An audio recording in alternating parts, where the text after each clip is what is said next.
Meu nome é Fernando Neri e vocês estão no canal Filósofo dos Livros. E hoje eu trago para vocês a HQ O Retorno do Messias. E já adianto, essa HQ aqui é polêmica, polêmica demais. Mas, apesar de ser polêmica, eu posso dizer o seguinte: só lê essa HQ quem for realmente uma pessoa madura. Eu já sei, já vou adiantar para vocês que muitas pessoas rejeitaram essa HQ. Inclusive, ela teve uma espécie de censura e quase que não foi publicada. O que é isso para mim? É aquilo que eu já falei: infantilidade. Pessoas maduras vão ler e vão entender sem problema. A HQ O Retorno do Messias tem roteiro do Mark Russell. Quem acompanha o canal deve ter visto uma resenha que eu fiz a respeito de outros quadrinhos. Aliás, esses outros quadrinhos são 2 volumes de uma história só, que são Os Flintstones. O Mark Russell pegou os Flintstones e não tirou eles da Idade da Pedra, porém colocou eles num mundo onde há mais críticas atuais à nossa religião, ao nosso casamento. A HQ fala de homossexualidade, enfim, é uma HQ recheada de reflexões. E essa HQ aqui, O Retorno do Messias, eu diria que ela é uma HQ cheia de reflexões, mas de reflexões muito mais profundas. Portanto, essa HQ vale muito, muito a pena ler. E só você que for bobo não vai conseguir ler, que vai deixar de ler essa HQ. Aliás, for bobo não é a expressão adequada. Eu acho que se você não for um tanto esperto, não for um tanto maduro, se você quiser ficar preso numa bolha, você não vai ler essa HQ. Antes de mais nada, eu quero mostrar para vocês também esse marcador que acompanha, mostrando os 2 personagens principais, o nosso herói, o Solar, e do outro lado aqui nós temos Jesus. E esse marcador, ele é essa página aqui do quadrinho, essa ilustração. Você vê que é a metade o Solar e o outro lado Jesus Cristo, apenas separados. Então, temos um marcador que vem junto, muito bonito. Vou mostrar também os traços antes, porque depois eu só quero ficar falando da história. Veja que os desenhos do Richard Pace são maravilhosos. O ilustrador fez um trabalho incrível ao compor as cenas. Olha o Lúcifer aqui. Tá dando um pouquinho de reflexo, mas eu estou aqui arrumando. Enfim, em termos de desenho, tá maravilhoso. E de roteiro, eu diria que excepcional. E antes também de continuar, eu peço a vocês todos que já deixem aquela curtida, porque eu tenho certeza que vocês vão curtir a resenha dessa HQ. Quem não curtir, tá? Olha, tá com algum problema. Mas chega de enrolação e vamos falar sobre o retorno do Messias. A história vai começar com a criação do mundo. Deus está criando o mundo, coloca Adão e Eva, tem toda aquela história da tentação. Nisso nós vamos ter a perspectiva, o olhar de Deus diante dos fatos da Bíblia. Eu diria que essas primeiras páginas da HQ é um resumo da parte histórica da Bíblia. Por que eu digo a parte histórica? Porque vai ter o resumo do Gênesis, a criação do mundo, até a morte de Cristo. Então aí nós vamos ver Deus Pai criando, Adão pecando. Enquanto isso, Jesus Cristo está lá no céu, sem fazer nada, na maior tranquilidade. E Deus atuando na terra. Uma hora ele dá os mandamentos, mas o ser humano ele não melhora o seu comportamento, até que chega num ponto que Jesus, vendo o pai dele indo e vindo, ele fica meio que bolado com a situação E ele resolve, eu vou à terra consertar tudo. O pai permite, o pai tem uma grande esperança de que Jesus possa vir ao mundo e consertar tudo que está errado, porque naquele momento Deus Pai já estava meio que revoltado com isso, ele estava bem cansado de tudo que estava ocorrendo, e Jesus desce, e vocês já sabem, é do conhecimento de quem é cristão, que ele passa 33 anos na terra, é crucificado, ressuscita e volta. Nessa volta, Deus Pai tem um grande questionamento. Puxa, eu vou e volto à terra, eu fiquei tanto tempo na terra, você vai lá, fica só 33 anos, morre crucificado e volta? Aí Jesus diz, mas eu vou voltar de novo para consertar o que eu não consegui. E Deus Pai, não. Agora não. Você não volta. Deus Pai não permite. Aí eu já vou aproveitar e falar um pouco dessa figura do Deus Pai, porque foi realmente esse traço do Deus Pai que incomodou muita gente. Eu penso que Deus Pai, ele não representa exatamente quem é Deus Pai, mas ele representa aquilo que as pessoas esperam de Deus Pai. Eu sei que teve muita gente que criticou, mas você conversando com pessoas, porque eu converso com bastante pessoas de religião, eu tenho uma ligação muito forte, especialmente com pessoas da Igreja Católica, e elas esperam um Deus Pai que seja mais enérgico.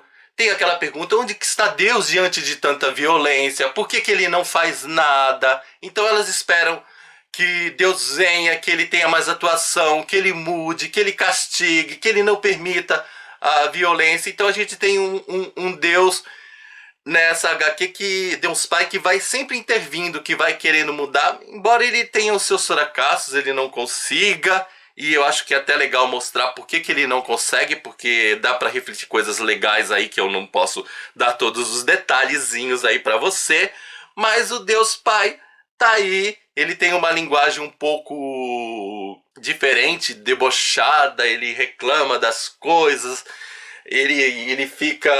Gente, eu vou contar, eu não vou ficar nem me polindo com as expressões, eu vou entrar no clima da HQ, para vocês entenderem como é que é. Ele fica realmente, literalmente de saco cheio desse mundo e não quer mais que Cristo volte e tal... E ele tá nervoso com tudo que tá ocorrendo e deixa o mundo, esquece o mundo depois aí da volta de Cristo. Aí o livro, a HQ, tem um salto temporal. E aparece quem? O nosso herói Solar. Nisso, quando aparece o nosso herói Solar, nós descobrimos que a questão aí do Deus, dele ficar ignorando o mundo, não é bem assim. Ele tá com um olhinho aqui, um olhinho lá, ele não tá tão presente, mas ele tá de olho. O que ele não deixa acontecer é Jesus Cristo tá olhando esse mundo. Depois que Jesus voltou, Jesus foi proibido realmente de saber o que tá rolando aqui na Terra. Aí quando ele vê o Solar, que é um herói, diria, inspirado no Superman, evidentemente, com traços da personalidade do Superman e também traços da personalidade do Batman. Eu diria que o Solar é isso, ele é a mistura do Superman e do Batman. E o Superman tá dando uma surra, um tremendo de um cacete nos bandidos. E Deus fica assim empolgado e pensa, vem aqui filho, vem ver. E mostra para Jesus e tem uma ideia. Vou enviar o meu filho de novo, só que meu filho vai ficar onde? No apartamento do Solar. E leva, e ele aparece e dá a missão. E é uma coisa mais ou menos assim, eu não vou reproduzir as palavras literais de Deus, mas eu vou traduzir para vocês o que ele quis aí dizer. É o seguinte, Solar, o meu filho aqui, Jesus, já veio ao mundo, agora eu quero que você ensine como resolver os problemas, você vai ser o mestre. O Solar, apesar de ter aquela coisa de resolver os problemas, de ser violento com os bandidos, ele também é um homem sensível, ele tem uma noiva com a qual ele não é casado, mas os dois querem ter filhos, e não podem ter filhos, tem algum problema aí, porque ele é um extraterrestre, como o Superman, então não gera. Eles querem adotar, mas também não conseguem adotar, tem dificuldades aí, porque a lei não permite, porque eles não são casados, porque a noiva é uma mulher e ele é um extraterrestre, tem todas umas barreiras aí para adoção. E o Solar ele fica meio em dúvida, até porque ele tá meio em crise a tantas coisas. Mas será que eu vou poder ajudar Jesus Cristo? Eu não tô sendo. Será que eu sou um bom herói? Será que ele já tá com a crise? Será que eu sou um bom noivo? Será que eu vou ser um bom pai? Enfim, o Solar que aparenta ser aquele homem confiante que dá porrada, tá ali no meio de tanta crise e fica meio duvidoso, mas aceita a missão de conduzir Jesus Cristo aí, de ensinar como vão resolver os problemas aí desse mundo que tem fome, que tem miséria, que tem morte, que tem violência, que tem preconceito, etc. Deus Pai volta, Jesus Cristo tá ali e os dois começam a atuar juntos. Aí eu vejo que a história realmente começa e a história começa a ficar muito, mas muito, muito, muito interessante. Na atuação, o Solar leva Cristo para um local onde está rolando um crime, mete soco, joga as pessoas pela janela. Antes disso, ele pede que Jesus fique do lado de fora do local. Então Jesus está ali. Aí quando o Solar dá a surra e começa a jogar os capangas do grande criminoso, porque é a primeira atuação do Solar essa. Ele joga os capangas e quer ter uma conversa com o chefão. E os capangas lá fora caídos. E Jesus Cristo assim, parado, vendo só a coisa vindo pela janela. Aí ele tem aquela conversa meio... sabe? Literalmente ele não dá as porradas, mas ele tem um tom de ameaça. Nós não vemos a conclusão da conversa. Eu sei que o Solar sai, aí ele olha assim, os capangas. Cadê os capangas? Jesus, curei todos. O Solar fica assim. Como? Você não devia ter feito isso. Mas eles precisavam de cura. E nisso começa a haver uma discussão de como resolver os problemas. O Solar, ele tá meio em crise, mas ele ainda é adepto da questão da violência para acabar com o mal. Jesus já tem um caminho de passividade, de amor, de falar de perdão. E a discussão entre os dois é muito interessante sobre isso. Ele diz que o homem não é amado, então por isso que tem tanta violência. O homem precisa ter consciência do amor. Aí nós temos o Cristo com o jeito tradicional que nos é apresentado no Evangelho. Aí olha o ponto interessante. Para mim, Deus Pai, ele representa aquilo que as pessoas esperam dele.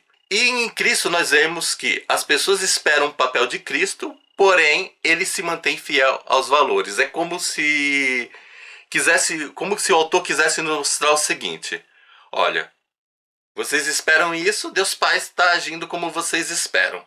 Vocês esperam isso, mas tem outro lado. Aqui nós temos Jesus Cristo que não está agindo conforme as suas expectativas. Está agindo conforme a questão do amor. Então esse paralelo entre Deus Pai e entre Cristo, essas duas visões, é muito mais interessante. Esse paralelo é um ponto forte do livro. Vamos continuando aí. Solar e Jesus Cristo atuando. Jesus Cristo sempre na questão do amor e Solar sempre na questão da violência, mas em crise. Aí nós vemos Solar frequentando um grupo de terapia. Terapia de heróis, gente. Então lá ele tem vários heróis juntos e eles vão fazendo essa terapia em grupo. E o Solar, é claro, que é o personagem que aparece mais falando das suas crises, dos seus problemas, dos seus conflitos internos. E nós vamos vendo que o Solar, ele representa muito bem a humanidade e representa o ser humano que está insatisfeito com o mundo e que está procurando uma solução. Eu me identifiquei muito com o Solar, né, nessa questão. E aí, o mundo tá desse jeito, o que eu faço? Eu sigo uma linha mais castigadora, eu prego um Deus mais violento, ou eu prego um Deus de Jesus Cristo mais amoroso? O Solar tá na crise, aí chega num ponto do livro em que Jesus Cristo continua morando no apartamento do Solar, Porém, ele começa atuando mais sozinho no mundo. Ele vai para um lado e o Solar vai para o outro. E o Solar começa a se envolver em conflitos até políticos, que também são bem interessantes. Aí tem a grande reflexão, como é que a política resolve os problemas. Como não é interessante também acabar com certas coisas como a fome. E Jesus Cristo atuando, vai pregando com seu jeito manso. Jesus Cristo ele não faz uso de poderes. O Solar ele é poderosíssimo, mas o Solar não cura. O Solar só mata os bandidos e ameaça de luta. Dá umas mancadinhas aí, né, na sua maneira um pouco violenta. Aliás, esqueci de dizer que algumas coisas Jesus Cristo evitou que o Solar cometesse em termos de erro. Mas voltemos para Jesus Cristo. Jesus Cristo está pregando, o único poder que ele tem realmente é o de cura. Ele vê uma pessoa doente, ele cura, mas ele não apresenta grandes poderes. E nessa pregação de Jesus Cristo, nós vamos tendo uma reflexão um pouco mais aprofundada da sua atuação no mundo. Se no início nós temos um grande resumão que mostra Jesus Cristo vem ao mundo, ele fica 33 anos e já morre crucificado e é tudo muito rápido, nessa parte Jesus Cristo já é bem mais desenvolvido em sua atuação. Então ele pega cenas de Cristo tendo a tentação, o momento que ele é tentado pelo diabo, o que ele pensa quando o diabo fala certas coisas. Então ele só não, ele mostra a cena, mas ele explica como é que ele está se sentindo, por que ele não aceitou a proposta de Lúcifer, e vai mostrando ele no casamento, por que ele transforma água em vinho, por que ele chama pescadores, vai dando a reflexão, ele vai mostrando que o caminho de mudança do mundo é realmente o amor. Ele fica meio escandalizado com um grupo de ativistas contra a homossexualidade. Ele fica escandalizado pelo seguinte: os ativistas estão criticando os homossexuais e chegam para Cristo e é o seguinte: nós temos que te confrontar com o amor. Temos que castigar os homossexuais. Confrontar com amor e castigar os homossexuais. Tudo a ver, né? Então, aí Cristo, mas onde é que está o amor? Cristo começa observando que nas igrejas tem a cruz e ele fica meio chocado. Mas por que a cruz? Eu fiz tanta coisa e só ficam falando da cruz. Aí ele descobre coisas a respeito de Paulo, da doutrina paulina. Aí nesse ponto eu tenho uma crítica. Paulo tem uns momentos meio preconceituosos, do tipo, a mulher tem que ser submissa ao marido, tem essas frases. Mas o Paulo também tem coisas boas. Mas o autor ele deu mais destaque aos pontos negativos de Paulo, faz uma crítica, e Jesus fala assim: é muito conveniente esse homem aparecer, diz que me viu, caiu e saiu pregando. Eu não enviei Paulo nenhum, enviei Pedro. E ele vai citando o nome dos apóstolos, e o Paulo não é muito assim da linha de Cristo. E além disso, mais coisas interessantes vão surgindo. Deus Pai, ele faz algumas visitinhas a Jesus Cristo. Nisso ele conversa com o Lúcifer, e nós vamos também mergulhando na personalidade de Lúcifer. Por que o Lúcifer ele agiu de determinada maneira. Então mostra a presença de Lúcifer no paraíso, os certos ciúmes que ele tem do ser humano. Então o Lúcifer ele fica com inveja, com raiva. O Lúcifer faz uma proposta: me deixa com o mundo e eu salvo Jesus Cristo, eu não vou deixar que ele morra outra vez. Ele faz umas propostas assim, ele joga umas tentações para Deus Pai, e Deus Pai vai dialogando, e nisso tem coisas que eu tenho que tomar muito cuidado para não dar o bendito do spoiler. Por isso eu também gostaria, olha gente, se vocês, pelo amor de Deus, comprarem essa HQ e lerem, venham conversar comigo. Aliás, eu já criei o grupo Amigos Literários. Que tal a gente conversar sobre essa HQ, discutir sobre ela de uma maneira mais aprofundada no grupo Os Amigos Literários? Porque, essa HQ aqui rende. E a capa, agora eu posso dizer, ela é bem um um resumo da proposta do grande conflito do livro, do tema central. Nós vemos aqui, ó, o Solar esganando o bandido e Cristo dando pão, Cristo dando amor. Mas, paralelamente ao tema central, nós tivemos os detalhezinhos aí de conflitos também a respeito do que é ser pai, de questões do que é um casamento, o que é preciso para viver nesse mundo, determinadas regras burocráticas que, em vez de ajudar o ser humano, atrapalham. Aí tem as críticas à política. Gente, só elogios para essa obra magnífica. Foi uma das melhores HQs que eu li. E assim, me deu vontade de reler os Flintstones. Infelizmente emprestei e não me devolveram. Eu vou ter que correr atrás. Reler os Flintstones, fazer um trabalho. Eu sei que o Mark Russell, ele tem essa fama de escrever HQs bem críticas a respeito da sociedade, da religião. Ele tem outros trabalhos. Eu quero ler tudo que eu puder do Mark Russell, porque são roteiros com bons argumentos. Ele não fica somente num achismo. É claro que aqui eu estou falando de uma maneira bem superficial por conta de não dar spoiler, mas o Mark Russell, ele é profundo. E se você tem uma visão do que é o cristianismo, se você estuda a igreja, você vai entender bem as referências, as críticas que ele faz. Também creio que através do Solar ele vai agradar os fãs de Superman, de Batman. Tem duas cenas aqui nessa HQ que eu achei maravilhosas. Uma cena, ela faz referência ao Superman dos anos 50.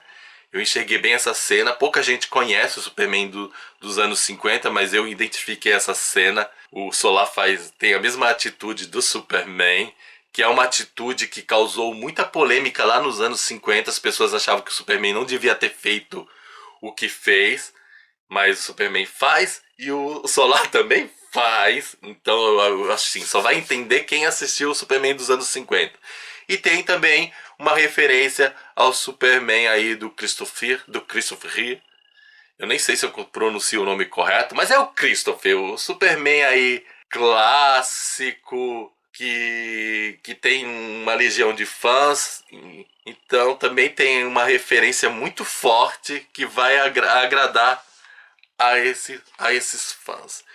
Enfim, resumindo, HQ maravilhosa, reflexiva e para pessoas maduras. Então, gente, antes também de terminar, pedindo, na descrição desse vídeo eu deixo o link de compra dessa HQ. Vocês utilizando esse link, vocês ajudam o canal Filósofo dos Livros sem pagar nada mais além por isso. Então, ó, deixa de ser ruim. Vamos lá, vamos ajudar. Você não vai pagar nada mais. É só chegar, clicar no link e fazer a compra. E você ajuda o canal, gera uma pequena comissão. E assim eu vou poder investir no canal. Vocês talvez não tenham percebido, mas esse ano eu comprei câmera nova, eu tive que comprar um notebook que pifou. Ou seja, eu investi muita coisa aí que vocês não estão sabendo, porque eu não fico dando item por item dos meus investimentos. Mas e até comprar livros é um investimento, porque a gente tem que comprar, tem que ler, tem que fazer a curadoria, ver quais livros vou apresentar para vocês, quais livros não vou. Não é tão simples como vocês imaginam, mas com certeza é um trabalho feito com muito amor. Então, gente, é isso. Espero que vocês tenham gostado. Não se esqueçam de dar o seu joinha, nem que seja por caridade. Afinal, copo d'água e um joinha não se nega para ninguém. Tchau para vocês e até o nosso próximo vídeo. Beijo no coração e eu espero encontrar vocês sempre aqui nesse canal. Tchau!